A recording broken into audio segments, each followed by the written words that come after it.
The title of contestant number 3's oration, A More Perfect Union.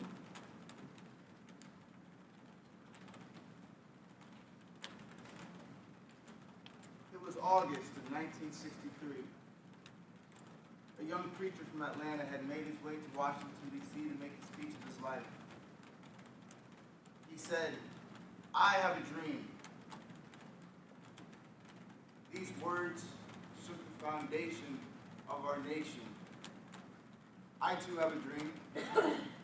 I dream of liberty. I dream of freedom. Well, at least in my household. I dream of a time, this dream started when I got my driver's license. I realized that with freedom, though, came great demands, expectations, and a new set of responsibilities. Thoughts about college, dating, the new sports car my dad was going to buy for me. Maybe not so much the sports car. But in all seriousness, I dream an American dream. I dream of a time in America when our leaders, Democrats and Republicans, can sit together and conduct business while being more concerned about the welfare of the people they serve than they are about their party affiliation.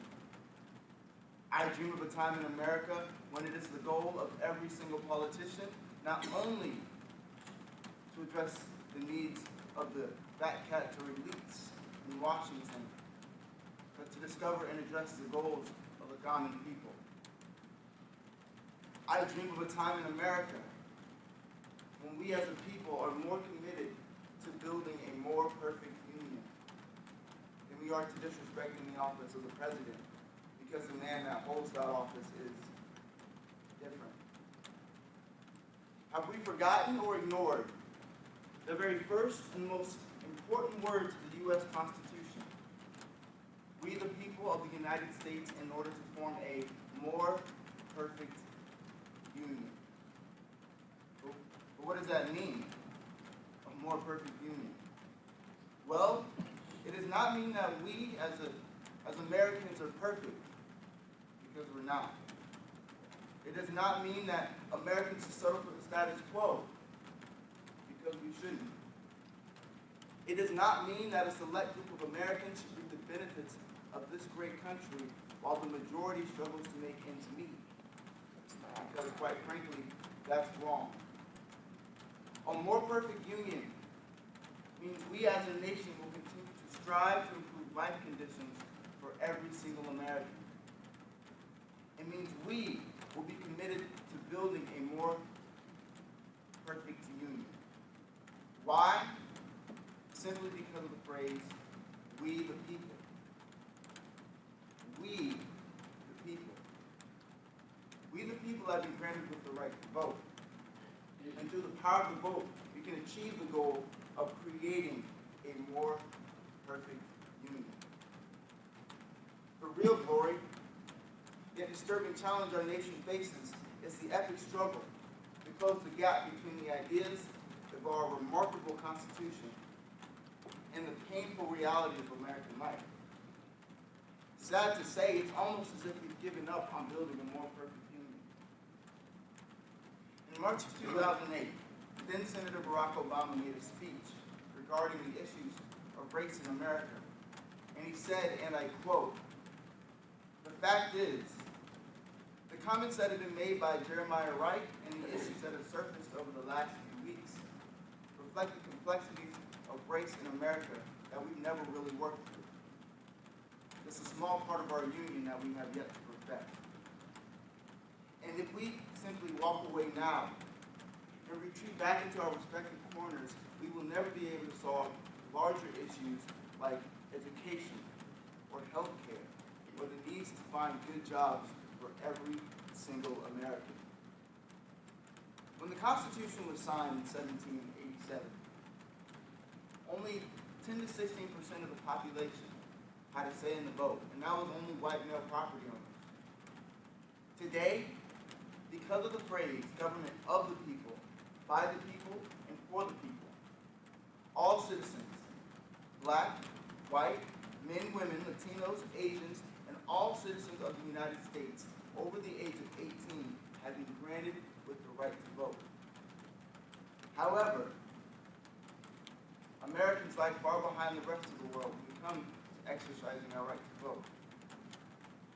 In 2009, there was a survey conducted called the Project Vote Report. The Project Vote Report showed the voter habits and voter trends in the 2008 presidential election. Sad to say, the results were scary. It showed how drastically civic engagement amongst our youngest voters lagged far behind the rest of the world when it came to exercising our right to vote. In other words, if young people would have voted at the same rate as those aged 30 and over, 7 million more votes would have been cast in the election. 7 million votes. We dishonor the achievements of pioneers.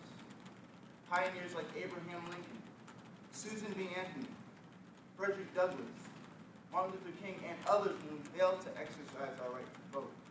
The First Amendment was given us to express our rights, and express our thoughts and opinions. We have to use that First Amendment right as Americans. Leo Tolstoy once said, "Everyone thinks of changing the world, but no one thinks of changing themselves." Change starts with an individual who has insight, an individual who has vision, an individual who has courage, passion, and a cause. Frederick Douglass is an excellent example of one such man. He was a true American hero who stood up for what he believed in. In the face of adversity, he stood firm in his beliefs. Raised into slavery, Frederick Douglass, with the help of his master's wife and others, learned to read. This might seem like an ordinary story. However, there is a lot of significance in this because Frederick Douglass was a slave. And slaves weren't given the opportunity of an education. However, with the education he did receive, he read, and he read, and he read, and he read some more. And it was through reading that Frederick Douglass gained an ideological opposition to slavery. By the time of the Civil War, not only was he one of the most famous black men in the country, but he was just about the smartest. He used his status not only to influence blacks in the war, but also blacks throughout the United States of America. He conferred several times with Abraham Lincoln on the subject of blacks in the war, and Andrew Johnson on the subject of black suffrage. Frederick Douglass was instrumental in implementing change.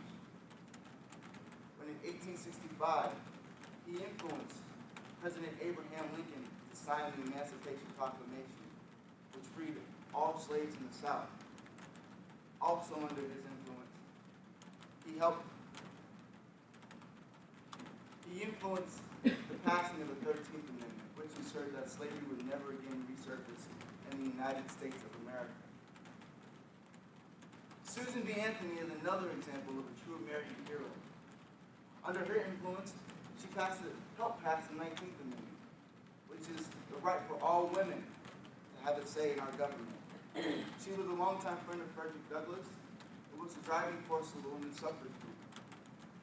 Not only did she fight for women's equality, though, she fought for the equality of all people. She expressed in a dream once saying, "If I could but live to see one more century and see all the fruition of work for women, there is so much work to be done." I know my dream can come true. With all the changes being made to the Constitution, I know there is still room to address inequality where it exists. Granted, it's not easy to change the Constitution, but it has been done 27 times. I challenge each and every one of you to believe in my dream of creating a more perfect community. We can do it one vote at a time. Thank you.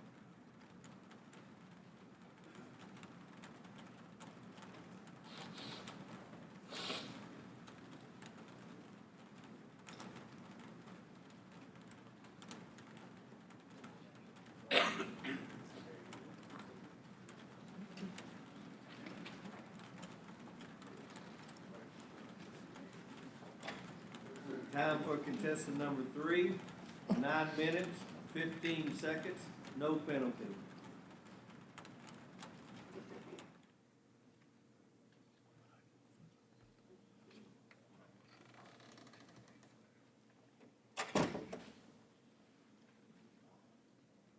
Contestant number 3, your assigned topic.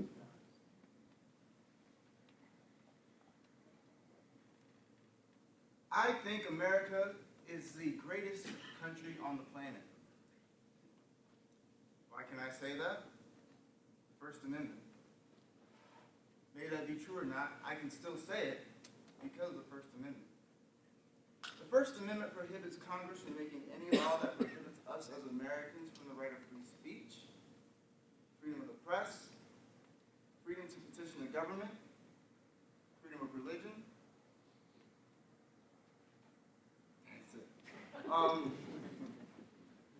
I think blue shirts are better than red shirts. May be absurd, but it's free speech, I can say that. Well, why not be a Methodist country? Why not be a Catholic country? Why not be a Baptist country? Why not have all of that? Freedom of religion. Did you hear about the scandal with Bill Clinton? Did you hear about what happened in Washington? Freedom of the press. Mr. Mayor, Mr. Congressman, I don't like what we're doing. We need to change it. Freedom of petition. When the First Amendment was amended, it was priority. Usually when Europeans come to America, or the British came to the Americas, they came for either two reasons, for gold or for religious fulfillment. Luckily, we came for religious fulfillment. It was priority because Americans or colonists didn't believe, and they didn't have the same ideals as the English church, so they made it priority that we had religious freedom. They made it priority that we could say what we wanted to say and however we wanted to say it. Now, with religious freedom, we have the ability to go to church without being persecuted. We're allowed to believe in whatever God we want to. With freedom of the press, we're allowed to know what's going on in our government. We're allowed to know and monitor the things that go on in Washington. With freedom of petition, we're allowed to go to our congressmen, to our mayors, to our city council members, and we're allowed to say, this might not be working. Let's change it. Kind of like what happened with the 21st Amendment. The 18th Amendment wasn't working. Prohibition hadn't been successful. So what we did was we took it to Congress and we said, this isn't working. Let's change it. Freedom of assembly. Without that, we wouldn't be here today. We'd probably have to do this in private. We'd probably have to do this in secret. Freedom of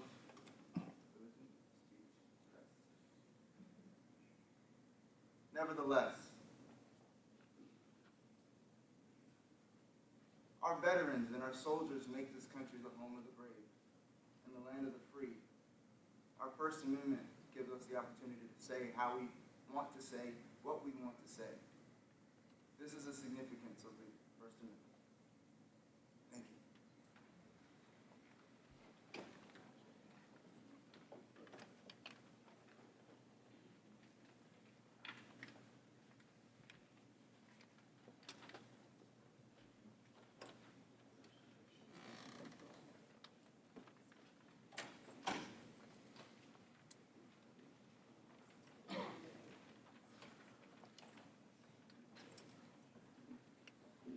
Time for contestant number 3, 3 minutes, 20 seconds, no penalty.